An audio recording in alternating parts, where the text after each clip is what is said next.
Que a paz do Mestre Jesus esteja com todos nós. Nós já começamos esse mês a estudar o capítulo 17 do Evangelho segundo o Espiritismo, que consta de 4 mensagens de Allan Kardec, isso baseado de Mateus, uma fala de Mateus, onde ele termina assim: sede, pois, entre outros, perfeitos, como perfeito é o vosso Pai Celestial. Termina com essa frase. Então, Allan Kardec, como acontece no Evangelho segundo o Espiritismo, pega uma frase, um período dos 4 evangelistas, e Allan Kardec faz um comentário em cima desse evangelho, esclarecendo exatamente o que ele quer dizer para nos orientar. E também tem a outra parte que é chamada Instrução dos Espíritos, aqueles espíritos superiores que participaram da codificação. Então, nesse capítulo, nós temos 4 mensagens de punho de Allan Kardec. Caractere da perfeição. Já foi feito isso na terça-feira passada com Alisson. Eu estou fazendo hoje o homem de bem. Depois vem os bons espíritas e parábola do semeador, logicamente que é baseado nos 4 evangelhos. A instrução dos espíritos, o dever, a virtude, os superiores e inferiores, o homem no mundo, e termina com a seguinte assunto: cuidar do corpo e do espírito. Isso é exatamente o que consta os tópicos, os estudos desse capítulo 17 que nós estamos estudando hoje. O homem de bem, a mulher de bem, não é isso? Porque alguém não possa, como eu estava comentando, quando eu fazia o ginásio, naquela época era ginásio, eu lembro que tinha uma colega que teve uma hora que ela não aguentou e começou a questionar com a professora, porque era o homem isso fazia, o homem fazia aquilo. Aí não, o homem é espécie humana. Para não colocar espécie humana, que é mais letras, mais palavras, o homem, na verdade, está representando aqui a espécie humana. O homem de bem. Isso aqui todos nós queremos ser, né? Um dia, né? De bem. E somos matriculados. Aqui na Terra é uma escola. Antes de qualquer coisa, é uma escola de aprendizado.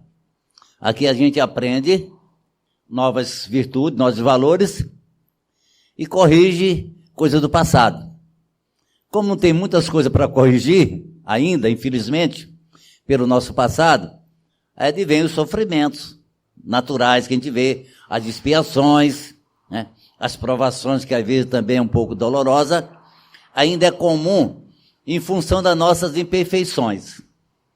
Então, procurar homem de bem, criatura de bem aqui na Terra, é contado a dedos. Porque lá seriam os doutorados da vida. Como estamos ainda no ABC, até chegar ao doutorado, tem algumas reencarnações aí pelo caminho. Mas estão no bom caminho. Todas aquelas pessoas que procuram um templo religioso, ele vai em busca de melhora espiritual. Certo? Todos nós que adentramos num templo religioso, é que viemos se alimentar da alma. Senão não procuraria outro setor. Então, por aí, nós estamos na Terra matriculados para aprendizado para ser homem de bem. Estamos aqui hoje aqui no Jefa, particularmente nós aqui, estamos na realidade treinando, né? Absorvendo algumas coisas que vai nos conduzir aos pouquinhos. Porque o homem de bem, logicamente, não se transforma do dia para a noite. Não é em encarnação. Não é encarnação de seus 70, 80 anos, 90 anos, que a gente consegue eliminar todos os nossos vícios. Os vícios físicos é mais fácil, mas os vícios morais é bem mais complicado. Por isso nós precisamos de várias reencarnações. Em cada reencarnação dessa é um ano escolar. Por quê? Deus nos criou para a perfeição. Nos criou simples e ignorante, dando todos os meios para chegarmos à perfeição com nossos méritos. Com nossos méritos. Entre essas oportunidades que Deus nos oferece, são os processos reencarnatórios. Até que chega um ponto que a gente não precisa mais reencarnar. Viveremos apenas como espíritos é na erraticidade trabalhando. Que lá em cima tem mais trabalho do que aqui. Aqui as profissões, vou dizer, é mais limitada. No mundo espiritual, quem estuda a obra de André Luiz vai ver, na realidade, as inúmeras oportunidades de trabalho e realização. É um ajudando o outro. Por isso que se diz, sem a caridade não há salvação. E a caridade a gente não faz só aqui. Aqui na Terra a gente faz a caridade material e a caridade espiritual. No mundo espiritual, exatamente só a caridade espiritual. A verdadeira caridade. Ou seja, aquele que você atua diretamente ao Espírito, né? Então nós estamos mais uma vez aqui no aprendizado para sermos um espírito, um homem de bem. Um homem de bem. Que nós vamos ver aqui, segundo o relato desse capítulo, algumas características de homem de bem. E vamos ver também quais os caminhos, as diretrizes, as dicas, vamos dizer assim, para que a gente possa nos encaminhar verdadeiramente, corretamente, para nos tornarmos um homem de bem. A primeira coisa que a gente tem, em qualquer situação que nós estejamos, é o nosso relacionamento com Deus. Grande parte do nosso sofrimento é porque nós não compreendemos ainda que é Deus. Depois é que nós não compreendemos quem somos nós mesmos. E, consequentemente, desses dois valores, dessas duas conquistas, não conquistas, nós temos dificuldade de reconhecer os outros como filho de Deus, o nosso próximo. Então, aquela pergunta, como é que está nosso relacionamento perante Deus, nosso Criador? Está só de adoração? Deus quer apenas adoração? Adoração, quando a gente adora a Deus,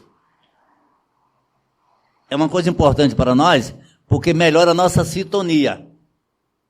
E às vezes nós ficamos apenas crer em Deus, que não é o suficiente, e esperamos os milagres, mas Deus não faz milagres. Aí vem as nossas decepções.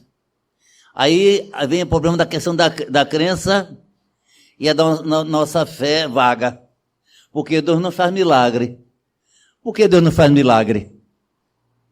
Porque as suas leis são perfeitas, não precisa nenhuma corrigenda. Se Deus fizesse milagre, seria que Ele estaria corrigindo, eventualmente, as suas leis. Como elas são perfeitas e imutáveis, então Deus não faz milagre. Jesus não faz milagres. Os Espíritos não fazem milagres. Não, entre aspas. O Espírito aí tem um parêntese. Nós é que fazemos o milagre, entre aspas. Nós é que realizamos os milagres. Não no sentido de correção da lei divina. O milagre que nós fazemos é exatamente os fenômenos espíritas. Quando a gente vai aplicar um passe que melhora as condições daquela pessoa, alguém pode dizer que houve um milagre. Não. Simplesmente alguém transmitiu energia captada por outro e Deus melhora. Quando a gente faz uma prece, também é um verdadeiro passe. Nós transmitimos energia, traz o bem para aquela pessoa. Então não existe milagre num sentido teológico.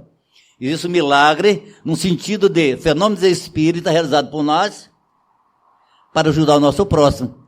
Porque Deus atua em nós para nós mesmos. Ou seja, Deus atua na criatura em prol da criatura. Por isso o relacionamento conosco é a melhor maneira de aproximação a Deus. Sintonia com Deus. Então, repetindo, nós estamos apenas adorando a Deus, idolatrando a Deus, mas como é que está a nossa sintonia com Deus? Crer em Deus não é o suficiente. Espíritos encarnados, às vezes, não creem em Deus. Quantas vezes em reunião mediúnica, esses espíritos já falaram para mim, já que eu mantinha o diálogo com eles, que não criam em Deus. Não acreditava em Deus. Olha, ele, como espírito desencarnado, sabendo que está vivo ainda, não tem mais o corpo físico, e continua não acreditando em Deus. Então, crer não é o suficiente. O que é o suficiente? É confiar. E quando a gente confia em Deus, a gente cria uma fé forte, a fé raciocinada. E isso, na realidade, que nos impulsiona. Porque apenas crer, aí eu creio em Deus. Nos pequenos detalhes, qualquer coisa, irregularidade que acontece na vida, desmorona. Então, na realidade, o crer não é o suficiente. O suficiente é confiar. Mas como é que a gente começa a confiar em Deus? quando a gente começa a se envolver. Como é que se envolve, se podemos dizer assim, se envolver com Deus? Seria uma expressão melhor dizer assim, sintonizar com Deus. Deus está em perfeita sintonia no universo com todos os espíritos, independentes do seu grau evolutivo. Deus está na mesma sintonia com os espíritos puros, assim como está em sintonia com aqueles espíritos recém-formados. A sintonia de Deus no universo, para todos nós, é idêntica. Deus nos ama da mesma maneira. Não importa o grau evolutivo. E qual é o problema que está acontecendo? Nós é que temos dificuldade ainda de entrar em sintonia com Deus. Vamos fazer uma comparação meio grosseira. Vamos dizer que Deus tivesse uma frequência vibrando nessa altura aqui, ó. E a gente está aqui, ó. Então, à medida que a gente vai evoluindo espiritualmente, a gente vai percebendo Deus, vendo Deus, entre aspas. Ver Deus nesse aspas, entrar em sintonia com Deus. E quando chega aqui, ó, condições de espírito puro. Plena sintonia com Deus. Exemplo, Jesus. Eu e meu Pai somos uno. Então, Deus nos criou, simples ignorante, para a gente conquistar e ir elevando a sintonia até chegarmos à perfeição. Sintonia plena com o Criador. Então, a grande dificuldade para nós ainda, nas escalas espíritas, como espírito imperfeito, é essa dificuldade que nós temos, naturalmente, de entrar em sintonia com Deus. Ó, mas até com Jesus nós temos dificuldade de entrar em sintonia, baixando mais assim um nível. Até com nossos anjos de guarda nós temos dificuldade. Ainda, infelizmente, alguns mais, outros menos. Não é isso? Por que isso acontece? Porque a gente fica só no âmbito material. A gente vive aqui na existência, achando que estamos aqui apenas para ter uma profissão, para trabalhar, ganhar dinheiro e fazer refeições e dormir. Isso é muito pouco, na realidade. Nós viemos aqui para evoluir como espíritos.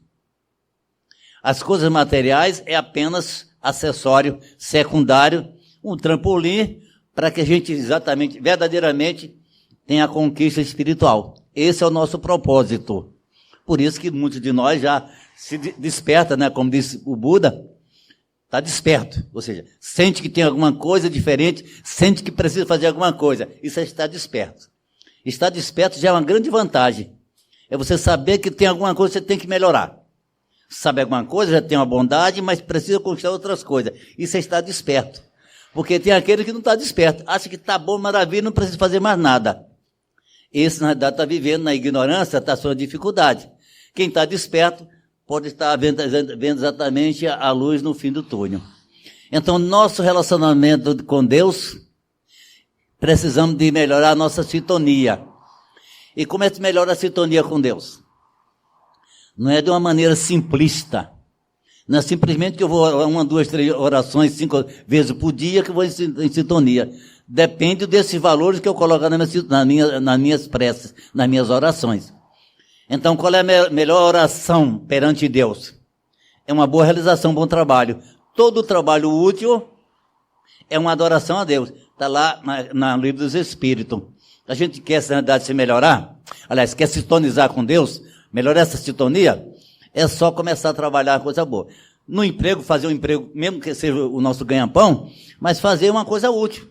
Independente do nosso emprego, a gente pode, no ambiente, fazer alguma coisa útil. Ainda tem aqueles trabalhos, abnegação. Nós não somos remunerados materialmente, mas espiritualmente somos remunerados. Então, quando a gente começa a fazer isso aí, começa a se melhorar o nosso pensamento, a nossa atitude, automaticamente a gente consegue uma sintonia com Deus. Tem um exemplo muito prático, quando a gente faz uma prece sentida. Infelizmente, ele não consegue manter o padrão 24 horas quando a gente faz a tua prece. Quando a gente faz uma prece verdadeiramente sentida, pode notar que a gente sente um bem-estar. Esse bem-estar é consequência da vibração, elevação da vibração, pelo menos naquele momento. Aí depois nós entramos no dia a dia, na rotina, aí caímos de vibração. Então, uma prece que a gente faz bem sentida, aquele bem-estar que nós sentimos, é uma consequência que, pelo menos temporariamente, você eleva o seu padrão de vibração. você transmite uma energia boa e também você fica com a parte material boa daquele que você produziu. Isso dá um bem-estar. Mas não precisa estar 24 horas fazendo uma prece. É preciso que a gente, na verdade, possa fazer isso com o nosso semelhante. Tudo bem. Então, precisamos, na realidade, compreender a Deus, sentir a Deus através da sintonia. E com Jesus? Como é que está o nosso relacionamento com Jesus? Só adorando Jesus? Jesus não veio aqui simplesmente para ser adorado. Ele já é um espírito puro. Jesus veio aqui para ser um guia e modelo. Ele exemplificou as coisas para nós, o correto, deixou ensinamento, não escreveu nada.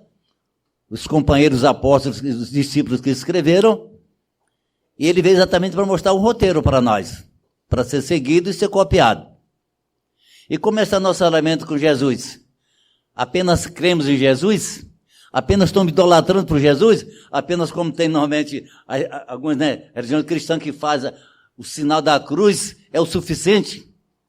É o suficiente reconhecer que Jesus é um espírito puro? É o suficiente reconhecer que Jesus é o governador espiritual da terra? É apenas suficiente que a gente perceba que Jesus é um espírito enviado por Deus para cuidar dessa escola do planeta Terra? Não é o suficiente. Ter o conhecimento apenas é um ponto de partida. Então o que a gente faz é o quê? E nós precisamos é o quê? Se envolver com o projeto de Jesus. Aí sim. Quando a gente é dentro de um tempo religioso, nós estamos já começando a se envolver. Mas não apenas ficar passivamente. Ou seja, assistir uma palestra, assistir um culto qualquer de qualquer religião, e ir embora para cá já é o suficiente. Na outra semana, no mesmo dia, no mesmo horário, fazer a mesma coisa. Então, uma repetição daquilo ali. Mas ele fica na atitude passiva. A doutrina espírita tem um caráter de dizer assim, olha, você tem que participar. Nós temos trabalho, aí você começa a realizar trabalho, começa a se envolver. É o envolvimento. Então Jesus quer que a gente se envolva com ele, no bom sentido. É isso que a gente precisa. Tem um exemplo de um não cristão, mas um homem de bem, Gandhi. Ele mostrou, mesmo sendo cristão, ele estava exatamente e atuou como cristão. Logicamente, naquela época ainda era dominado pelo Império Inglês. E ele um dia caminhando na cidade na Índia, 2 soldados ingleses, relógio reconheceu, um deles chegou e deu uma tapa em Gandhi. Gandhi caiu sobre o solo. Se levantou, olhou para o soldado com o mesmo, vamos dizer assim, com a mesma fisionomia.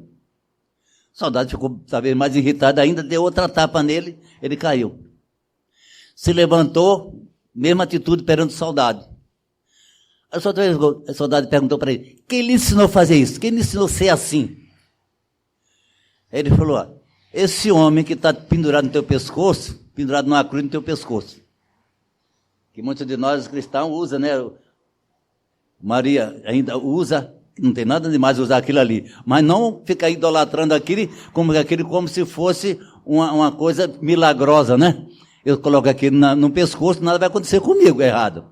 Está equivocado. Então veja que lição, e Gandhi não era cristão. Quem lhe ensinou a fazer isso? Esse homem que está pendurado no teu pescoço, pendurado na cruz, no teu pescoço. Gandhi não era cristão. Seguia a religião, logicamente, do seu país. Aquele inglês que era cristão, estava uma cruz pendurada com Cristo no pescoço, não tinha atitude cristã. Ou seja, aquele soldado não estava envolvido com o ensinamento de Jesus, mesmo sendo cristão. Gandhi, que não era cristão, estava envolvido. O ensinamento de Jesus serve para todo mundo. Não é religião que é mais importante. O mais importante é o espírito de religiosidade. E mais importante ainda é a espiritualidade. Porque às vezes a pessoa tem uma religião, mas não tem religiosidade. A religião exatamente é a formatação. É um conjunto de normas de princípio. Religiosidade é a nossa conduta perante a religião. Mas a espiritualidade não depende de religião. É uma coisa mais universal. Você é bom, faz o bem, confia em Deus, e às vezes pode não ter religião, mas tem espiritualidade. Então, nossa destinação é que um dia sejamos, na verdade, tenhamos espiritualidade. Você pode ser uma pessoa que não tem religião e tem uma espiritualidade melhor do que aquele que tem religião e se diz religioso. Que para ser religioso tem que ter religião. Mas quem não tem religião, não pode ser religioso, mas pode ser uma pessoa espiritualista, né?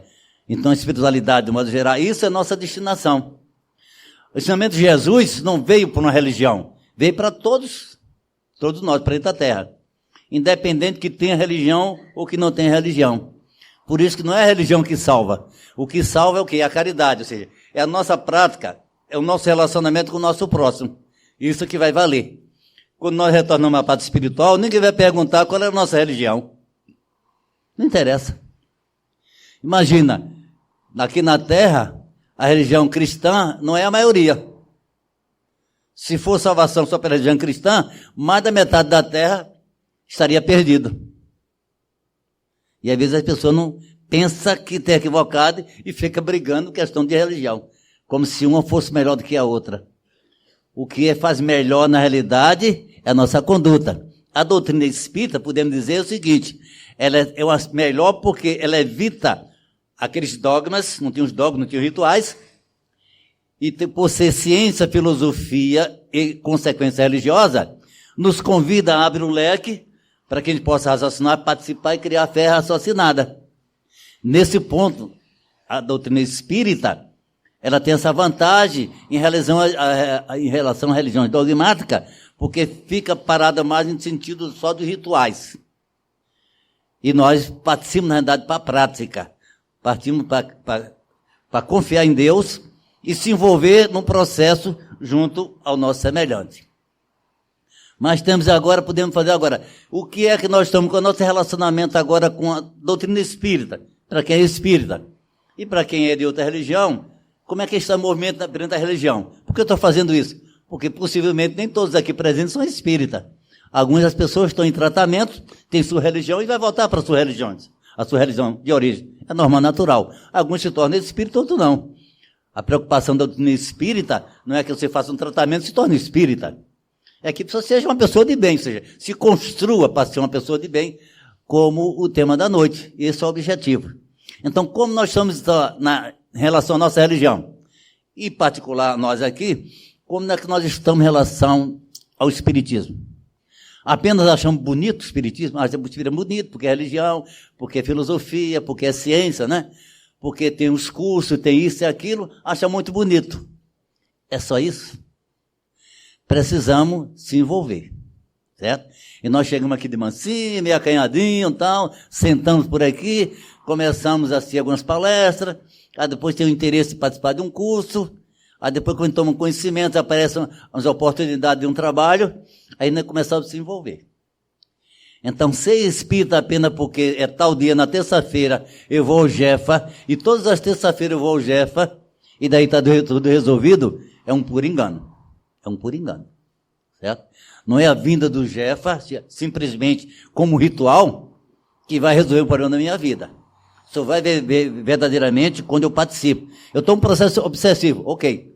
Aqui a casa, através daqui material, aliás, dos encarnados e desencarnados, ajudamos, na realidade, a gente sair desse processo de obsessão. Mas a gente tem que se transformar. O principal, na realidade, mentor da sua cura, somos nós mesmos. Então, se a gente, na verdade, não se melhorar, não fizer a reforma íntima, os processos obsessivos podem voltar em piores condições. Então, não é a casa espírita que vai tirar o processo, vai afastar unilateralmente um obsessor de nós. Somos nós, na realidade. Aqui, a casa espírita apenas dá um empurrãozinho, né? Junto à espiritualidade, aí vem regiões mediúnicas, obsessão e etc., os tratamentos do passe, a água frutificada, que é só um coadjuvante. Logicamente, nós temos uma parcela. É a mesma coisa, o médico passa o receituário, mas o paciente não toma pela metade, como é que pode ficar bom? O médico tem sua importância, mas o paciente tem mais importância ainda se ele seguir as orientações médicas. Assim acontece na casa espírita. Não é uma coisa unilateral, como séculos esquecem nós fizemos isso.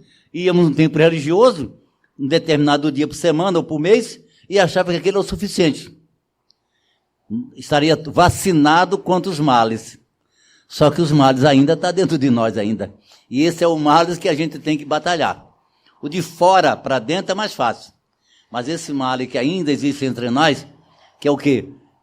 O orgulho e o egoísmo. Os outros, na realidade, é derivado disso aí. Isso é que nós temos que combater.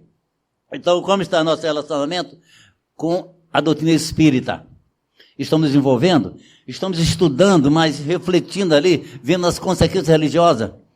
Todos esses fatos dentro da ciência, da filosofia que nós estudamos, contido na doutrina espírita, Pentateuco Kardeciano, estamos tirando um aproveitamento religioso disso aqui, vendo as consequências religiosas.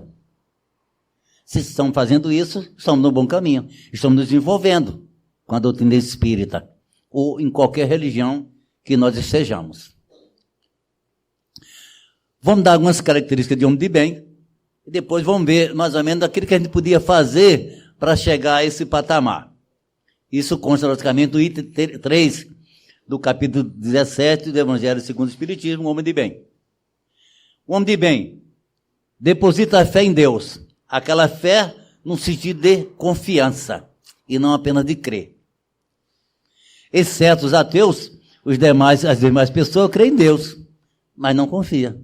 Aí eu creio em Deus, aí fica só nisso. Tem fé no futuro. Ele confia. Ele confia. Ele sabe que amanhã pode ser melhor que hoje.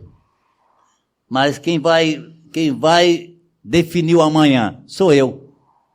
O que está acontecendo com hoje aqui, o nosso destino, nós traçando um processo reencarnatório, em função das outras reencarnações, que nós somos solidárias às reencarnações. Então, nosso destino é traçado por Deus, em cada reencarnação. Deus só traz para nós, só dá para nós uma fatalidade, é de sermos espírito puro. Deus só dá uma fatalidade para nós. Um dia, meu filho, eu criei você, tipo que nós, um dia você vai se transformar em espírito puro. Vai demorar mais tempo ou menos tempo, vai depender de cada um de nós. Esse destino em cada reencarnação é traçado por nós, num programa reencarnatório, com a participação do nosso anjo de guarda e dos espíritos construtores que participam do processo reencarnatório. Então, aí, por que está acontecendo isso e aquilo? Não, nós traçamos isso aí. Aí eu não lembro, lógico, Deus, pela misericórdia de Deus, dá o esquecimento temporário. Então, o macro dos acontecimentos é traçado na espiritualidade, e nós participamos. O micro, nessas coisas do dia a dia, é um problema cada um de nós. E a todo instante, a todo momento, nós traçamos e modificamos nosso destino. Nós criamos destino nessa encarnação, e aqui a cada dia nós modificamos, podemos modificar para melhor ou para pior. Sabe que todas as vicissitudes da vida são provas de expiações aceitas sem murmurar. Então, a pessoa que é consciente, está desperto. Porque fica apenas colocando, a gente tem a tendência de colocar a culpa nos outros, colocar a culpa na sociedade, em todo mundo, colocar a culpa na família. Esquece que ele é o culpado, o principal culpado, os outros são coadjuvantes. Então, por que está acontecendo isso? Porque eu nasci assim? Por que essas coisas aconteceram comigo? Por que eu estou envolvido nessa família? Por que eu moro em tal país, etc, etc. Está em função do meu passado. A escola que eu estou exatamente é adequada. E a sala de aula, o colégio e a sala de aula é de acordo com cada enredo de cada um de nós. Então ele percebe que Deus continua sendo justo e misericordioso. Não está nada errado perante as leis de Deus. O erro ainda é nosso.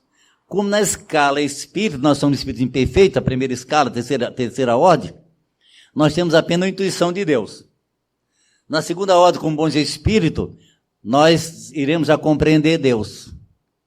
Porém, só na primeira ordem, como espírito puro e única classe, nós seremos o mensageiro de Deus, que mantém a ordem e a harmonia no universo. Um caso, exemplo mais conhecido de nós aqui é o Mestre Jesus. Então, como nós estamos nos primeiros degraus da escada evolutiva, nós temos só a intuição de Deus, e daí a nossa dificuldade, mas é um processo normal, natural. É natural ainda apenas ter a intuição de Deus. À medida que ele vai evoluindo, como nós falamos, melhora a nossa sintonia, e quando melhora a sintonia, iremos compreender melhor a Deus. a confiança aumenta, a fé raciocinada aumenta, e passamos a enxergar as coisas com mais naturalidade. A lei de Deus continua sendo universalmente justa e boa. Então, algum equívoco exatamente está dentro da nossa sociedade e de nós mesmos. Respeita todos os outros, todas as outras convicções. Sincera. É tolerante.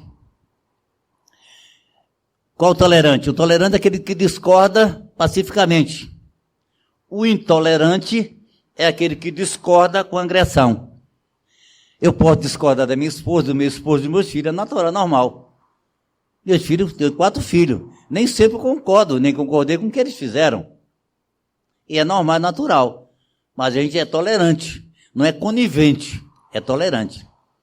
Então, a gente vive pacificamente, tolera as coisas sem ser conivente.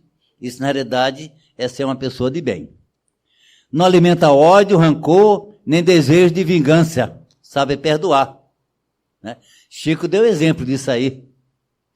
Uma vez, Chico já ia atrasado para o trabalho, e a mulher abordou o Chico, disse: Chico, você está precisando de uma ajuda, precisando de um passo, alguma coisa tal, você tem que fazer agora. Mas, minha senhora, você vem à noite que eu estou agora já atrasado para o trabalho, você vai agora.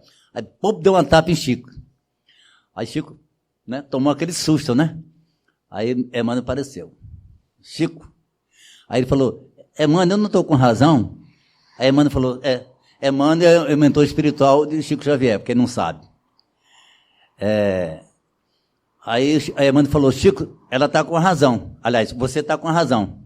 Mas ela está com a necessidade. Vai lá e aplica passe nela. E às vezes entre a nossa razão e a necessidade do próximo, a gente tem que ficar com a necessidade do próximo. Estou com razão, mas ele está precisando. Então vale quem está precisando. É indulgente para com todas as imperfeições alheias. O que é ser indulgente? É sujeito a não focar nas imperfeições dos outros. Porque nós, na realidade, nós somos excelentes críticos. Né? Todos nós somos excelentes críticos. Nós percebemos os defeitos da esposa, do marido, dos filhos, dos amigos. Nós somos expertos em identificar isso aí. Mas esquecemos que nós temos nosso defeito. Isso aí tem muita dificuldade. A gente tem dificuldade de enxergar nosso defeito e facilidade de enxergar o defeito dos outros. Então, ser indulgente, você percebe os defeitos dos outros, mas não foca aquilo ali, não dá muita atenção àquilo ali, não fica mastigando aquilo ali e tal, porque aquilo ali não vai fazer bem para você nem dos outros. Porque os outros também não têm que ser tolerantes com você, não tem indulgente? Quem de nós não temos algum defeito? Se não tivesse defeito, a gente seria já um homem de bem. Então, grande dificuldade no relacionamento do casal, principalmente, é que um, na realidade, esquece que ele que é perfeito e o outro, o dito cujo ou dita cuja, é que tem seus equívocos. Não, eu tenho o nosso. Só que é difícil a gente enxergar o nosso. Estuda as próprias imperfeições. Ele está desperto. O Santo Agostinho, no livro dos Espíritos, questão 919, ele diz assim: como a gente se tornar autoconhecimento? Na hora que for deitar, faça uma análise. Tem que ser todo dia, porque senão a gente esquece. Faça uma análise no dia a dia, o que é que você fez. Em casa, no seu trabalho, na rua, etc. O que é que você fez de errado, o que fez de certo, aquilo que você podia melhorar. Então, se a gente tiver essa crítica conosco mesmo, diariamente, para a gente não esquecer, a gente vai corrigindo. Então, é um santo remédio. São praticamente 2 páginas no Livro dos Espíritos. Santo Agostinho é um desses mentores que participou da codificação espírita, que dá uma orientação como, na realidade, a gente possa adquirir o autoconhecimento.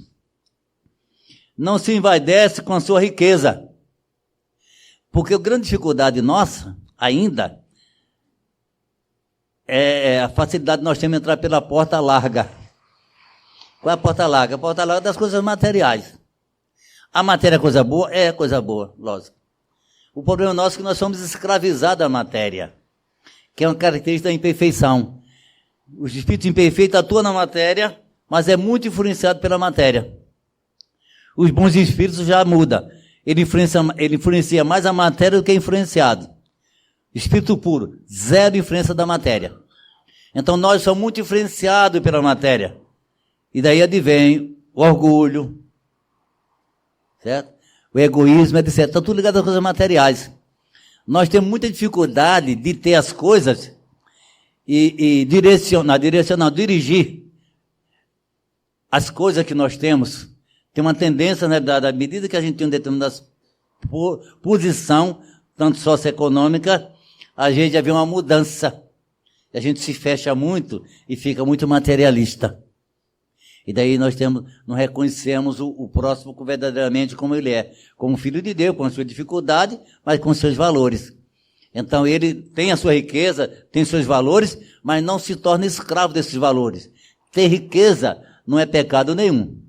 O pecado, entre aspas, é você ser escravo desses bens materiais que você possui. E, consequentemente, piorar o relacionamento com o próximo em função do bem que você tem. Se achando pessoa melhor. Pode ser mais rica, não melhor. Só que quando chega lá em cima, não vai perguntar o dinheiro que a gente tinha, não. Vai perguntar o que é que você fez. O que é que você fez com a riqueza? O que é que você fez com seus filhos? Se você era casado ou não, não importa. Mas se foi casado, o que é que você fez? Se você é solteiro, como é que você vivenciou a vida solteiro? É o que você fez, e o que você é, e não o que você tem ou tinha.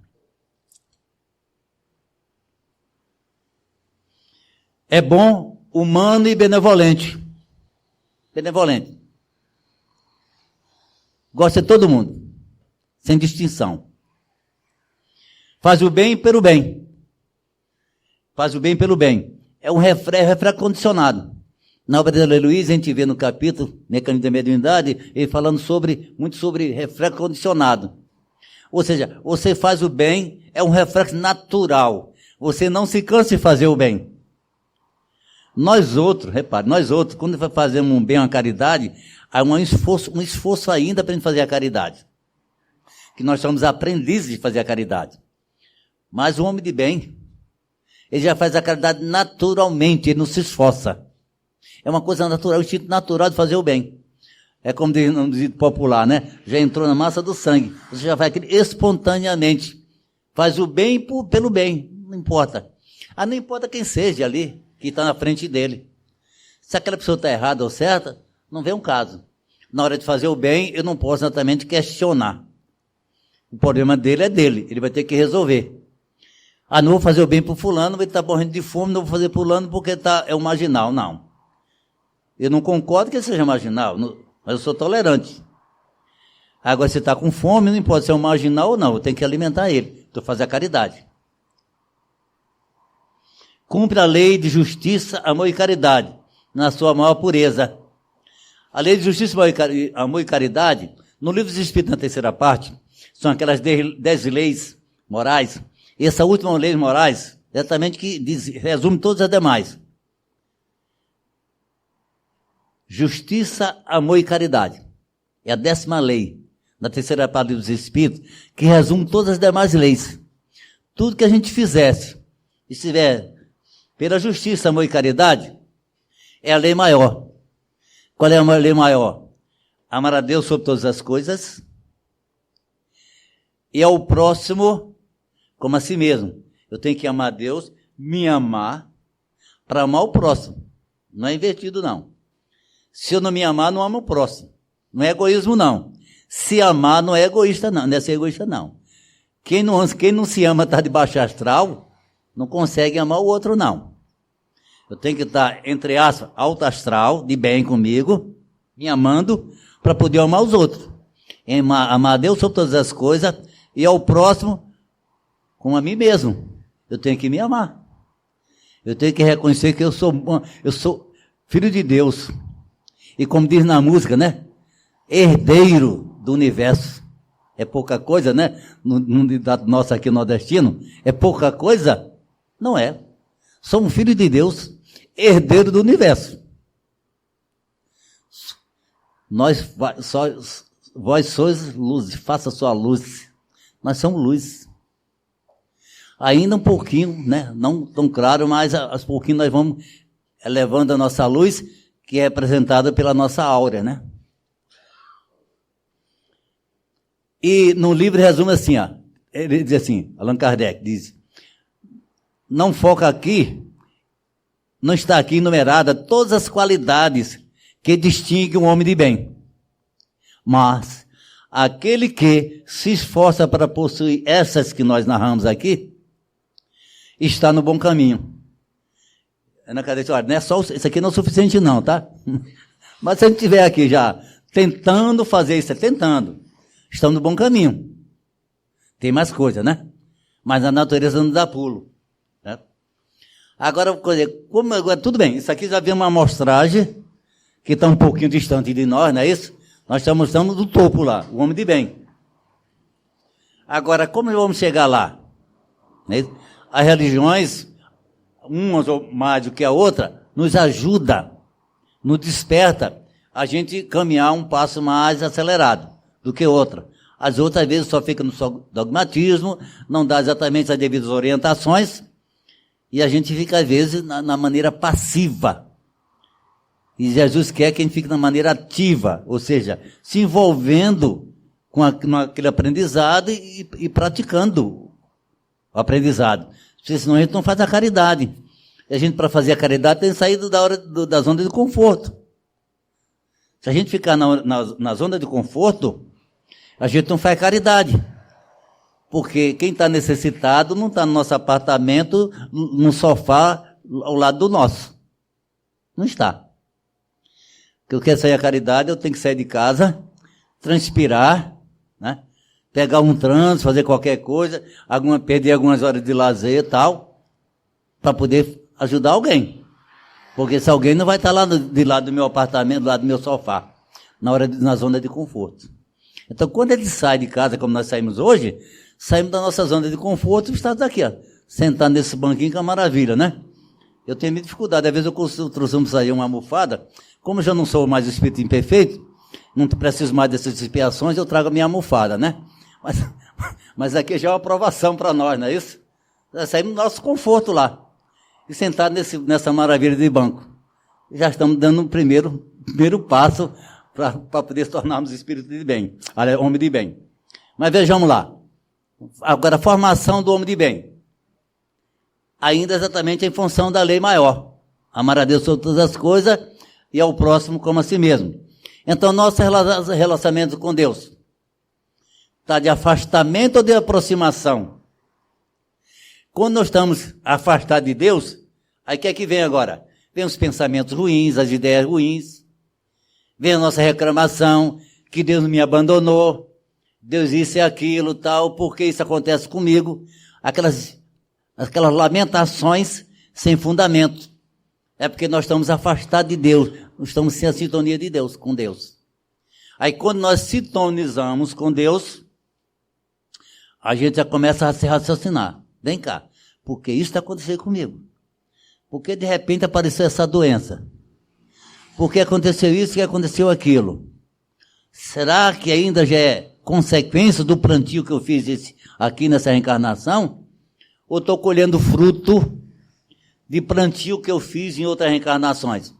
Eu já começo a questionar. Isso é filosofar.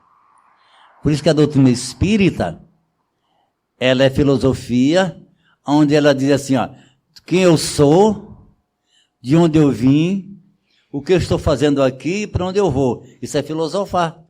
E ela permite que a gente chegue a isso aí. Como ciência verifica exatamente os fenômenos espírita. Fenômeno mediúnico, fenômeno anímico, vários tipos. Fenômeno de efeito intelectual, fenômeno de efeito físico. Então, dentro da ciência espírita, que está contido no livro dos médios, e também uma parte também da Gênese espírita. Então, isso faz com que, na realidade, a gente pode chegar a uma conclusão melhor, que Deus continue sempre perfeito e bondoso, e alguma coisa ainda equivocada, as coisas que estão acontecendo comigo, na minha sociedade, no meu país, no mundo, é reflexo nosso. É reflexo nosso. Não é que Deus tenha nos abandonado, não.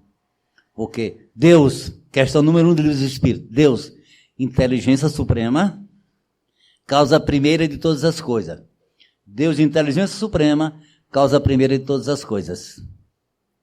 Então, a perfeição em tudo. Nós, espíritos, somos seres inteligentes do universo. Somos semelhantes a Deus, porque Deus é a inteligência suprema. E nós somos seres inteligentes no universo. Nós temos inteligência, mas não inteligência suprema. A inteligência suprema é Deus. Por isso nós nunca chegaremos a Deus. Houve um equívoco, né? Logicamente, interpretação equivocada, achando que Jesus era um Deus. Aí eles criaram a Trindade, né? Deus, Pai, Filho e Espírito Santo. Espírito sempre será espírito. Nunca será transformado em Deus. A inteligência dele jamais será a inteligência suprema. Deus, inteligência suprema. Espírito, seres inteligentes do universo. Somos semelhantes a Deus e temos inteligência. Não a mesma inteligência, mas ter essa capacidade de ter inteligência. Aí somos semelhantes. Em corpo nem pensar, porque Deus não tem corpo. Deus não é espírito. Deus é inteligência suprema, causa primeiro de todas as coisas. Não é uma personagem. E isso é o grande equívoco nosso. Achamos que Deus tem uma personagem e Deus muda de opinião, Deus pensa, Deus raciocina, como se fosse um de nós melhorado. Essa é a grande dificuldade que nós temos ainda de compreender. Então, quando vem uma aproximação de Deus, aí vem a confiança. Melhoramos a sintonia, aí passamos não apenas a crer em Deus, mas passamos a confiar em Deus. E saber que o meu futuro vai ser bem melhor do que agora está, mas vai depender da minha construção, do que eu estou plantando hoje para colher amanhã. Relação consigo mesmo, relação com Deus, de aproximação, de sintonia.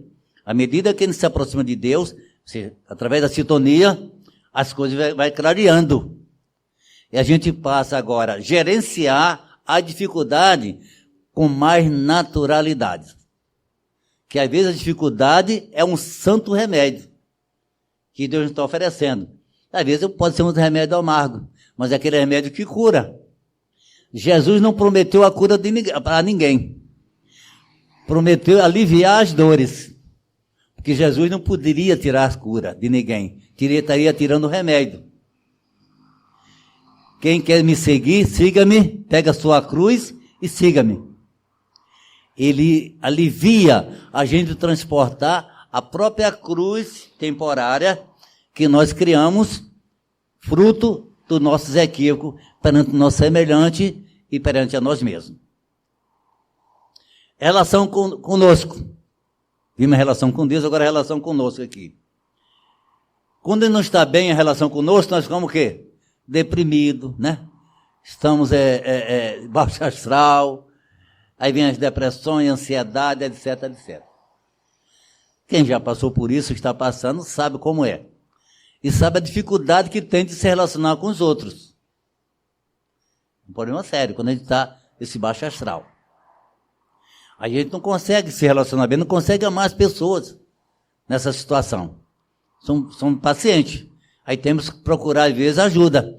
A Casa Espírita ajuda, logicamente tem que procurar a área médica, psicólogo, psiquiatra, e a Casa Espírita também serve como coadjuvante para o tratamento. E todos nós somos passíveis de acontecer isso. Não é vergonha não, pessoal, certo? Não é vergonha de procurar um psicólogo, não é vergonha de procurar um psiquiatra, não é vergonha de procurar a Casa Espírita por estar passando por alguns momentos desses. Porque tem situação, como um processo obsessivo, que você sozinho, mas tem dificuldade de sair. Então tem que ter uma ajuda.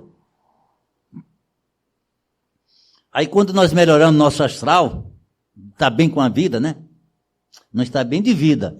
Às vezes está bem de vida, mas não está bem com a vida. Aí as coisas melhoram nossos relacionamentos. Aí daí a gente começa a enxergar, começa a atuar com o nosso próximo, começa a ajudar o nosso próximo, porque a gente está bem conosco. Amar a Deus sobre todas as coisas e o próximo como a nós mesmos. Relação com os outros. Olha, se eu tiver melhor sintonia com Deus, se estiver bem comigo mesmo, aí vai melhorar meu relacionamento com o nosso próximo. Aí é a aplicação do BIP. Antigamente, BIP é aquele aparelhozinho que era médico, usava muito, né, para quando ele de emergência, né? O BIP. A gente coloca BIP, que é uma sigla. BIP. B de benevolência, I de indulgência e P de perdão. Aí perguntaram, não tem uma questão do livro dos Espíritos que pergunta assim, o que é a caridade, como entendia Jesus? Aí o Espírito responde, benevolência para com todos. Não importa se é feio, se é bonito, qual é a religião, se não tem religião, qual é o time que torce, não importa. Benevolência para com todos. Todos, independente. Benevolência para com todos. Ah, não, eu sou benevolência com meus filhos, com minha esposa, com meus amigos, o pessoal aqui da rua, do meu pai, do meu prédio. Oi. Às vezes ele falou, não, mas eles fazem, os fariseus também fazem isso. Né? Aí eu amo a minha família, mas todo mundo ama a família. O marginal que está na situação mais crítica, o marginal, ele ama sua esposa, seus filhos. E às vezes mais do que nós. Você pode, às vezes, um marginal que está fazendo muitas coisas ruins, às vezes pode amar o filho dele mais do que nós. Mesmo com os equívocos dele. Então, amar o grupinho, ele ama ele que ele é espírita. É meu amigo aí. E porque não é espírita, vou deixar de ser amar, é? Então, indulgência para com todos. Indulgência para com todos. É como nós já falamos. É não focar. Não dá tanto valor, não está sintonizado tanto, enxergando tanto, a indulgência dos outros, porque fica difícil o relacionamento. Às vezes dentro de casa você está sempre olhando o defeito do outro, da outra, é muito complicado. Esquece que ele tem, ele não pode não ter aquele mesmo defeito, tem outro defeito. Né? Às vezes eu digo, eu estou com 48 anos de casado, 48 anos de casado. Mas eu aprendi, principalmente quando é na doutrina espírita, aí eu percebi que a mulher tem muitos defeitos, mas talvez eu tenha mais defeitos do que ela. Ou se está empatando, pelo menos no jogo está empate. Certo? Ela tem defeito, eu também tenho. Então, puxa, por que não conviver com os defeitos um do outro, né? Porque eu não posso tirar o defeito dela, nem ela pode tirar o meu, não tem como. A reforma minha eu tenho que fazer, a dela ela tem que fazer. Ninguém aqui tem direito de fazer, nem tem direito, nem pode fazer a reforma, nem da mulher, nem do marido, nem dos filhos. Dos filhos você educa até ali adolescente. Depois que passou de adolescente, você começa agora a rezar, de dia e de noite. Tem hora que você tem que agora rezar, né? A mãe sabe disso. Porque tem hora que adulto você tem que rezar, mas você tem aquela obrigação. O filho está com 20 e tantos anos, você agora vai fazer a reforma íntima dele? Né? Não tem jeito não. A tua parcela de educar, evangelizar, aconteceu ali, por vem a infância ali, aquele período exatamente para isso. Então, o problema nosso é que a gente quer fazer a reforma do outro. E, consequentemente, não faz a nossa reforma. E perdão da ofensa. A indulgência é você não levar a sério as imperfeições dos outros. E o perdão da ofensa? A ofensa, entende-se agora que por indulgente, às vezes o cara pisou no nosso calo, metaforicamente falando, e nem percebeu. O marido fez uma coisinha lá, qualquer, uma palavra, um gesto, e ofendeu a mulher. E ele nem percebeu que ofendeu a mulher. Aí depois, quando a mulher fica assim, tal, aí ele percebeu, vem cá, o que aconteceu? Ele esqueceu que tinha feito alguma coisa que a mulher não gostou. Para isso é indulgência. Quando um ofende o outro sem querer. Agora, quando ofende propositalmente, aí é o perdão. Quando alguém dirige uma palavra para nós com o intuito de ofender mesmo, tem convicção que aquilo está errado, ele vai fazer para ofender. Fisicamente ou com palavras, com atitude, com gesto. Nesse caso é o perdão. Porque na indulgência o vínculo não se cria, não fica muito forte. Mas na agressão física e moral, o vínculo fica muito forte. Aí cria-se um laço bilateral. É o mesmo processo obsessivo. Bilateral. Aí eu sei que alguém tem que romper esse laço. Então, quem deve romper esse laço? Em princípio, que é ofendido. Quando ele perdoa, ele simplesmente rompe o laço. Mas não tirou o mal do outro, não. A ofensa que aquela pessoa me fez, ficou com ela. ele tem que ressarcir, tem que se corrigir futuramente. Porque muita gente engana, a gente pensa que perdoar o outro é zerar o mal que o outro fez. Não é zerar. Porque ninguém pode eliminar o mal do outro. Só ele pode eliminar, aquele que fez o mal. Uma dívida contraída por uma pessoa, outra pessoa não pode pagar aquela dívida em nível de moral. Então, quando a gente perdoa, a gente simplesmente se liberta daquelas amarras do relacionamento com o nosso próximo. Mas ele fica com os males que ele cometeu. Se ele não corrigir nessa encarnação, como diz Jesus, fazer amizade, retar amizade com os inimigos, enquanto estiver a caminho, aí vem um processo obsessivo, e às vezes para outras reencarnações. Então, o perdão exatamente para aquelas ofensas que nós recebemos, que o outro tinha absoluta certeza que ele queria nos ofender. Então, esse exatamente é o caminho. Então, esquecer do BIP. Benevolência para com todos, indulgência para a imperfeição dos outros e perdão das ofensas. Esse é o caminho e a recomendação por Jesus. Que a gente vai caminhando em reencarnações e vai aprendendo, em cada reencarnação vai aprendendo mais algumas lições, até tornarmos homem de bem. Que a paz do Mestre Jesus continue conosco.